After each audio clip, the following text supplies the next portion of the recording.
sirisha ilela Allah zamanuhu kana mujtahida munira tariqi bazila. Enam, ahlan wa sahla wa marhaba, karibu pale popote ulipo ndugu yangu mpenzi mfuatiliaji wa faida mbalimbali. Maleo tunaandaa chakula maridhawa, kila mwenye ghamu na hamu apate kukila, bila shaka atashiba. Na maidan waina namshi jalli mai walisomi 3 darajati. Ama funga ina daraja 3, funga ina daraja 3, sawa.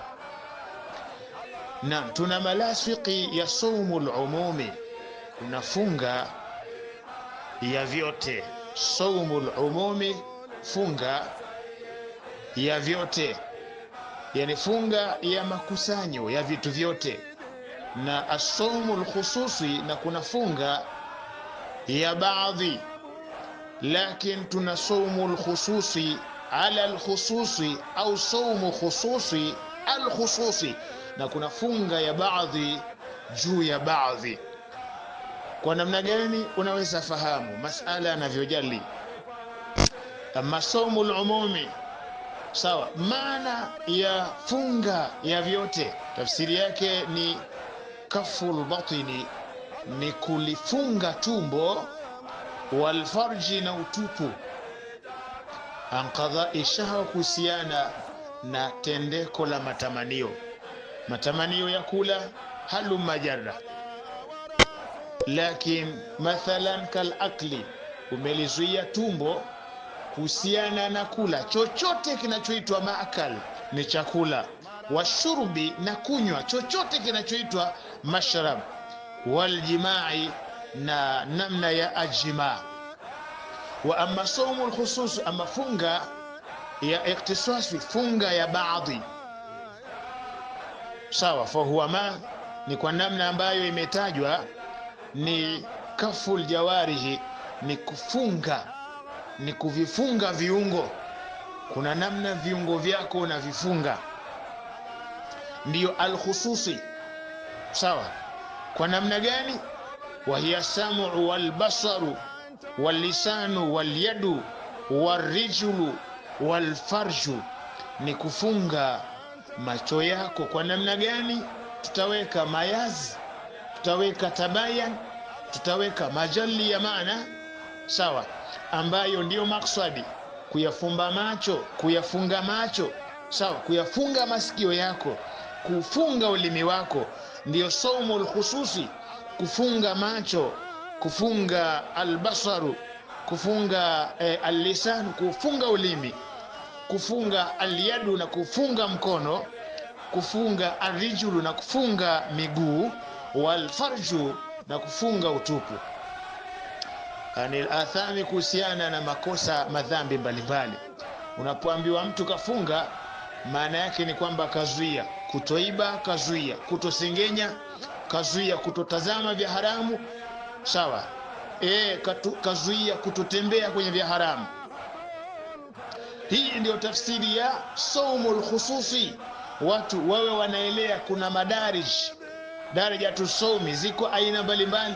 Ukisikia mtu kafunga, sio kwa tafsiri ya kuacha kula tu, na hivi pia ni jumla, sawa, ya masala tu saumia, sawa.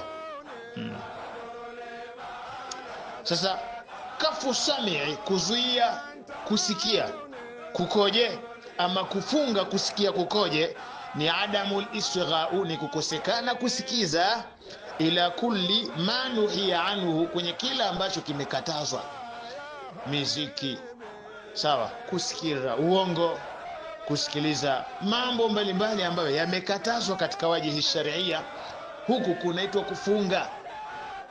Sasa ajabu ni kwamba atatokea mtu kafunga, inni idhan saim, nimefunga, lakini bado anasikiliza haya ambayo yamekatazwa. Kufunga kwa wajihul khususi, hata kwenye haya ambayo yamekatazwa kuna tafsirika kufunga kadhalika. Kwa hiyo mtu aliyefunga tafsiri yake afunge vyote, sio aache baadhi. Nasema kal istima, kama kusikiza, ila kalami qaumin akhfuhu anhu, kwenye maneno ambayo watu hawamridhii naye, yeye akaanza kusikiliza, akategesha sikio lake pale asikilize yale ambayo hayamfai wala hayamuhusu yeye. Huku tafsiri yake ni kutofunga. Kinyume chake, ukifunga unatakiwa usisikilize hayo ambayo hayakuhusu, sawa. Wa ila almizmar, na kusikiliza mizmari mbalimbali, mikelele mizmari, mingoma ngoma, hiyo ndio mizmari, sawa. Watu amburi na kusikia migitaa, sawa. Masikio hayo, wasairi alaswati almuharrama, na baki ya sauti mbalimbali ambazo zimeharamishwa, kunaitwa saumul khususi, sawa. Saumul khususi. Wakastimai alghaiba, sawa. Kufunga masikio yako ni kama mtu kutosikiliza ghaiba. Ghiba ni kusengenya, wanamima na kuchongeza. Yote haya hayatakikani mtu ayasikie. Tafsiri yake, ukikubali tu yasikilize, sio maana yake ni kwamba hujafunga bado. Wewe watu wanapotambua funga, isionekane kuacha tu kula muftirati, hata kwenye haya ya kusikiliza mambo ambayo si sawa sawa, kama alghiba, kuchonganisha, kusengenya, wasairi alaqwali almuharrama, na baki ya kauli ambazo zimeharamishwa, kama masikio kusikiliza matusi, sawa, kusikiliza kauli mbovu mbaya. Haya hayatakikani katika wakati wa kufunga. Bikhilafi alaswati, la bikhilafi ma idha dakhala alayhi sima, kinyume na ambako pakiingia ndani ya masikio, sawa, yale ambayo hayafai, lakin qaharan wa qarahatan, kwa nguvu au kwa kulazimisha. Wakati unapita unasikia mtu anatukana, wakati unapita mangoma yanapigwa, wakati unapita, sawa, mafilimbi, magitaa yanapigwa, uko barabarani. Sasa hapo upo njiani ama nyumbani, lakini nyumba ya pili wanafanya hayo, utafanyaje? Kwa hiyo iwe kwa namna hiyo, kwa maana iwe ni qarahan, mtu analazimisha, wa karahatan, qaharan, kwa nguvu kafanya hivyo. Walazimahu al-inkaru in qadara, lakini pana ulazima mkubwa endapo mtu akiweza kujiepusha na masauti kama hayo, basi ni aula zaidi akafanya hivyo. Hiyo ni kaful as-sami', kuzuia masikio, kwa maana kufunga masikio. Ukisikia mtu amefunga, usibaki shar'an. Kuna saumu shar'an. Shar'an ndio huku, sawa. Kufunga kutokula inaitwa saumul umumi, lakini saumul khususi, kwa maana vitu vilivyo baadhi ndani ya kiwiliwili chako, ndio kama huko kutosikia, kufunga masikio.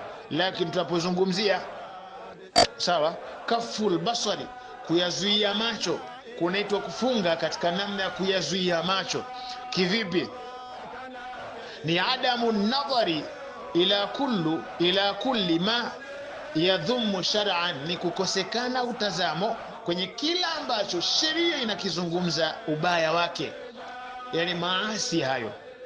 Unapoambiwa umefunga, tafsiri yake ufunge mpaka kutazama yale ambayo ni haramu. Wa ila kulli, na kwenda kwenye yale ambayo, sawa, yashghulul qalbu wa yanha, yanakwenda kushughulisha moyo, sawa. Kama patatazamwa kupitia macho, yatakwenda yatashughulisha moyo, welha, na yatakwenda yatapumbaza moyo wake mtu andhikirillah, kuyatazama mambo yote ambayo, au kukitazama kile ambacho kinakwenda kupumbazisha moyo, lakini pia, sawa, kikaepukana na kumtaja Mwenyezi Mungu, hicho hakifai. Ndio maana tunaambiwa fahfadh ainaka anil muharramati, hifadhi macho yako, sawa, kuhusiana na yale yaliyoharamishwa. Kuna tafsirika ya saumul khususi, funga ya khususi iko namna hiyo.